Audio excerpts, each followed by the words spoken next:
من أنا من أنا من أنا لولاكم كيفما حبكم كيفما أهواكم من أنا من أنا من أنا لولاكم كيفما حبكم كيفما أهواكم.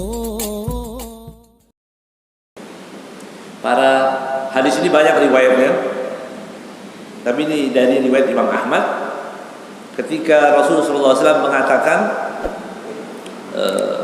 dia tidak akan dikalahkan, dia akan dimenangkan, tapi Allah yang menentukan, bukan kita yang menentukan. Kapan ini, kapan, nanti Allah yang menentukan, bukan kita yang menentukan. Para sahabat bertanya, qalu ya Rasulullah, ainahum? Ini sebagian riwayat tidak ada pertanyaan ini. Jadi akan selalu ada kelompok yang akan menyuarakan kebenaran, tidak akan takut, ya, dan dia menang, pasti menang nanti. Tapi dalam hadis ini para sahabat bertanya, ainahum? Di mana mereka ya Rasulullah? Di mana keberadaan mereka itu? Qala, jadi Rabbi Muhammad SAW bersabda, qala bi Baitil Maqdis. Ada di Bait Al-Maqdis di Palestina sana, ya. Subhanalladzi asra bi 'abdihi lailan minal masjidil haram ilal masjidil aqsa alladzi barakna haulahu, disebutkan dalam Al-Qur'an. Ya, Isra Mi'rajnya diperingati setiap tahun. Tiba-tiba masjid itu mau digeser, mau diambil oleh Yahudi, orang Islam diam, bukan urusan kita. Munafik 100% 24 karat. Ya. Kalau ada orang Islam bilang orang Islam bukan urusan kita Baitul Maqdis, urusan kita Masjid Raya saja. Ya, atau urusan kita yang ada di Bekasi saja. Enggak. Ini ya, membuktikan bahwa kata Rasulullah SAW, di mana mereka? Di Baitul Maqdis, wa akna fi Baitul Maqdis. Akna di sekitarnya. Para ulama mengatakan arti daripada aknaful Baitul Maqdis adalah orang yang peduli kepada Baitul Maqdis. Jadi termasuk ciri dari umat Sayyidina Muhammad SAW yang diridhoi, umat Muhammad yang akan dimenangkan, umat Sayyidina Muhammad SAW yang diberkahi, dan ini sudah diberikan cirinya apa? Peduli terhadap Baitul Maqdis. Mafhumnya apa itu? Mafhumnya, siapapun yang tidak peduli terhadap Baitul Maqdis berarti bisa dipastikan yang tidak peduli, apalagi sampai menghalang-halangi. Orang Islam ngumpulin duit dari uang orang Islam sendiri, mau dikirim kepada saudaranya di Baitul Maqdis. Ada orang yang meriang di Indonesia, kambuh penyakitnya, emahnya kambuh, kankernya kambuh, sakit meriang, ada orang ngumpulin duit. Ya munafik 1000%, bukan 100%. Karena munafik, ya. Karena ciri daripada tadi umat dari zahirin alal haq itu adalah peduli terhadap Baitul Maqdis. Jadi ini hadis luar biasa. Ini bisyarah, kabar gembira bahwa Baitul Maqdis akan selalu berada di tangan umat Islam insyaallah. Pada saatnya, ya, dalam hadis juga disebutkan nanti orang-orang Yahudi itu tadi, Yahudi. Makanya orang-orang Yahudi, sebagian orang Yahudi mengatakan apa? Tidak ada negara Israel, itu enggak ada. Itu keyakinan orang Yahudi.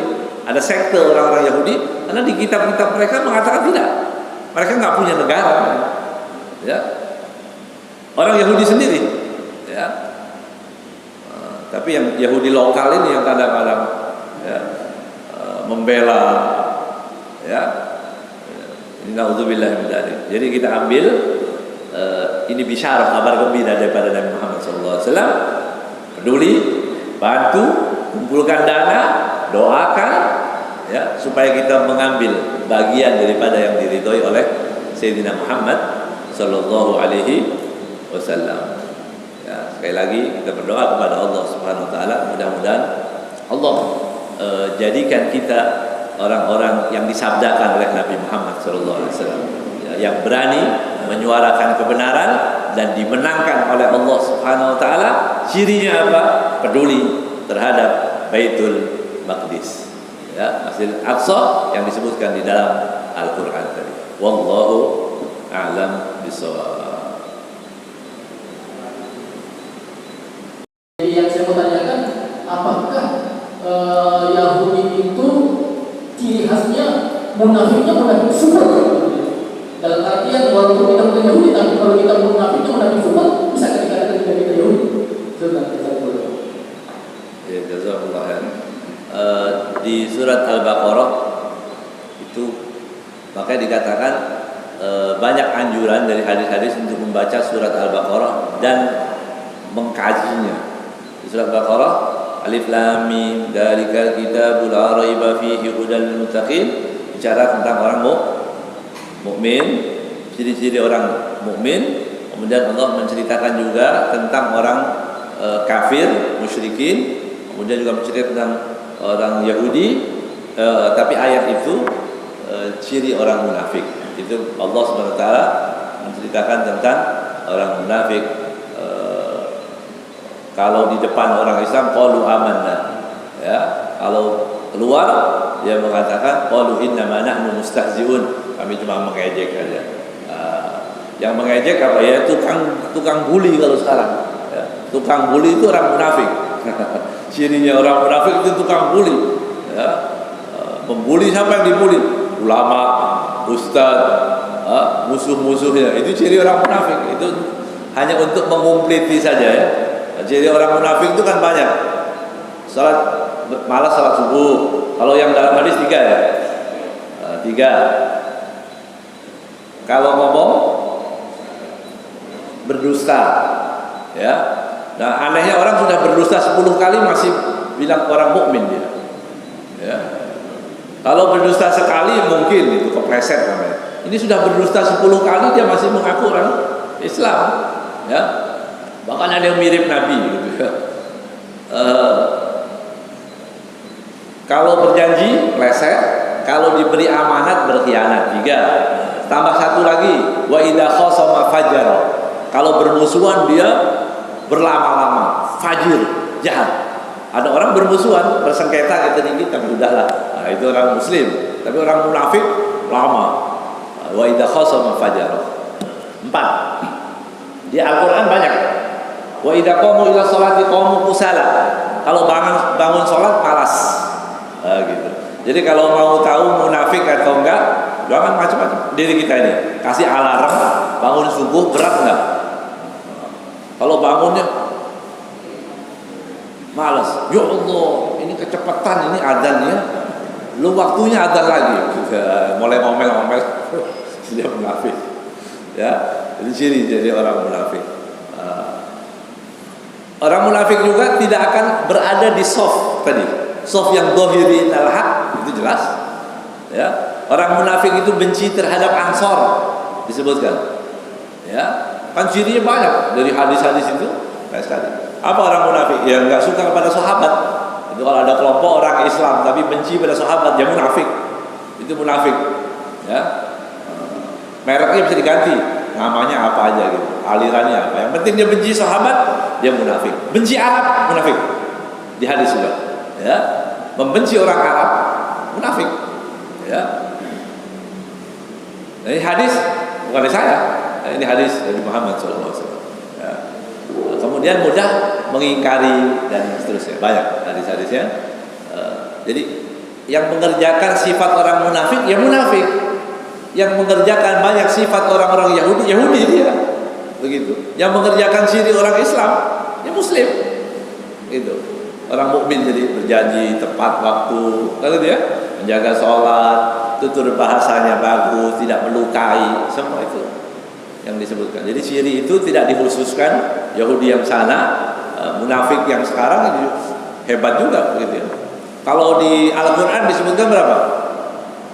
Orang munafik itu Dzul wajhain, mempunyai dua muka. Kalau di perwayangan punya doso muko 10 malah, kalah munafik Dzul wajhain ya di Al-Quran. Kalau di perwayangan itu 10 wajah, nggak bingung itu ya. Jadi sekarang besok begini, besok ngomong lain lagi. Dulu fatwanya begini, sekarang lain lagi. Dulu haram, sekarang halal. Besok sore lain lagi, besok lain lagi. Tiap jam lain.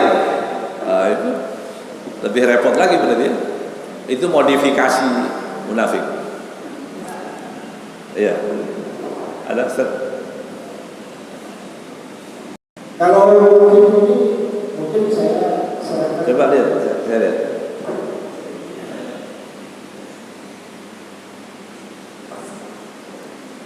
Kalau kita lihat buku pertama,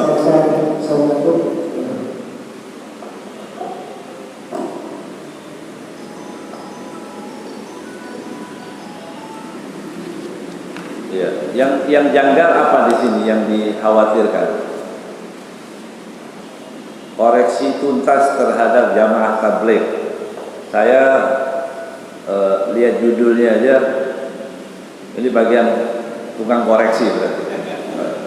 Jadi mengkhawatirkan, ya, ini buku mengkhawatirkan, mengoreksi keyakinan orang, mengoreksi seperti insya Allah benar ini, melakukan bid'ah, ya ini takfiri biasanya, ya berbahaya sekali. Nah, saya belum baca, tapi insya Allah feeling saya, dan saya sering pegang buku-buku begini, rasanya aja beda gitu ya. Ya, saya bisa pastikan begitu ya. Ini karena dia menghukumi orang bid'ah, sesat, kelompok ini salah, jamaah tabligh salah, yang ini salah, semua salah. Ya, Wahabi lah namanya begitu kurang lebih ya. Saya nggak enak nyebutnya, tapi memang Wahabi ya. Wahabi itu takfiri ya. Ini nama-namanya juga saya kenal. Syekh-syekh yang disebut ini saya nggak setuju. Nah, ini lebih baik kita berhati-hati, karena di dalam hadis Rasulullah SAW berhati-hatilah dengan mengkafirkan orang-orang Islam, itu nggak boleh, hati-hati. Apa sih jamaah tabligh itu? Saya ada bergaul dengan ikhwan, cuma ngajak orang sholat, ngajak orang ke masjid. Tiba-tiba datang orang ini bilang apalagi bid'ah dan sebagainya. Jangan ya, tinggalin aja ya. Saya ambil koreksi lagi sedikit. Kalau di buku, semua buku gitu ya, kalau sudah ada takhrij Albani, ada takhrij disahihkan oleh Albani, berhati-hati. Satu ya. Nah, itu cirinya saja ya, cirinya disebutkan di sini. Maka kita harus kenal siapa itu ya. Albani, hadis Muslim diriwayatkan oleh Imam Muslim, diriwayatkan oleh Imam Abu Dawud, kan cukup sudah. Imam Abu Dawud disahihkan, tidak disahihkan cukup. Kenapa harus ada Albaninya? Albani bukan hafid, padahal para ulama mengatakan untuk mengoreksi hadis itu harus hafid.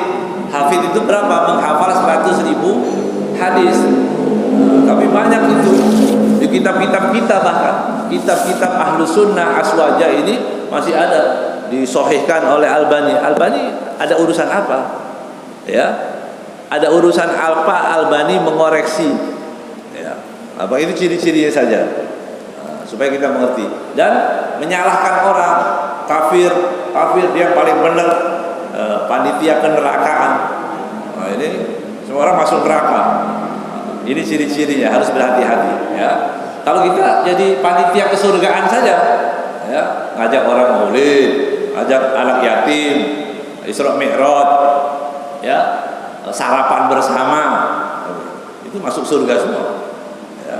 Kalau menyalahkan orang, itu cirinya. Saya insya Allah selamat dunia akhirat. Ya, nggak apa-apa kita bahas ya. Allahu a'lam.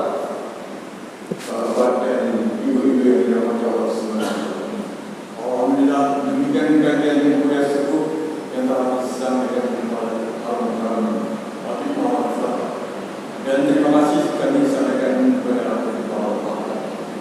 Allah memberikan ilmunya kepada kita semuanya. Dan semoga kita dapat mengambil hikmah dan kemampuan dan menambah keimanan dan ketakwaan kita kepada Allah Subhanahu wa Ta'ala.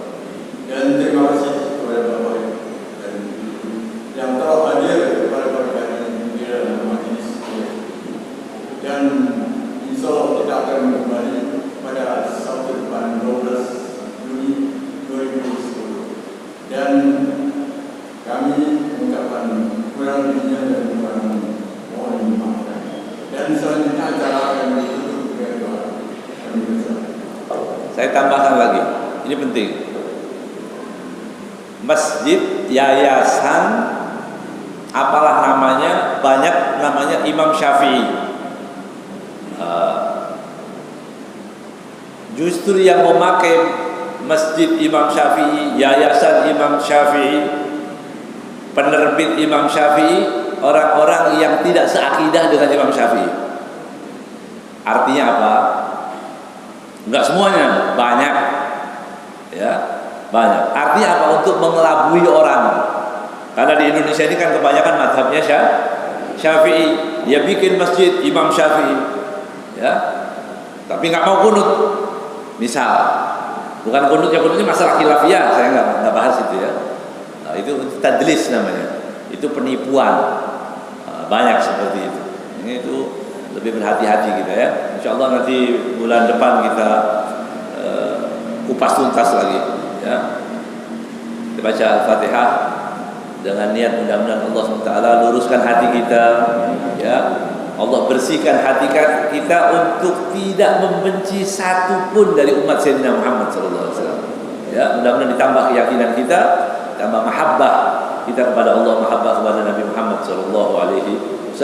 Dan untuk saudara-saudara kita yang ada di Palestina sana, mudah-mudahan Allah Subhanahu Wa Taala berikan pertolongan terhadap mereka dan disegerakan kemenangannya, dan Allah hancurkan semua musuh-musuh Allah Subhanahu Wa Taala, baik yang itu yang ada di Palestina ataupun yang di negeri ini yang berniat jahat kepada umat Islam. Ada ulama, mudah-mudahan Allah binasakan mereka semua insyaallah. Ala hadhihi niyyah wa kulli niyatin salihah jami'ah wa ila hadratin Nabi Muhammad sallallahu alaihi wasallam. Al-Fatihah.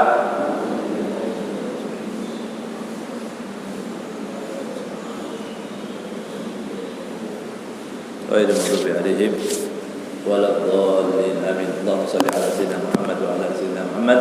نسألك زيادة في الدين، بركة في العمر، صحة في الجسد، سعة في الرزق، وتوبة قبل الموت، وشهادة عند الموت، مغفرة بعد الموت، وعفوا عند الحساب، وأمانا من العذاب، ونصيبا من الجنة، وارزقنا النظر إلى وجهك الكريم. وصلى الله على سيدنا محمد وعلى آله وسلم. الحمد لله رب العالمين. السلام عليكم ورحمة الله.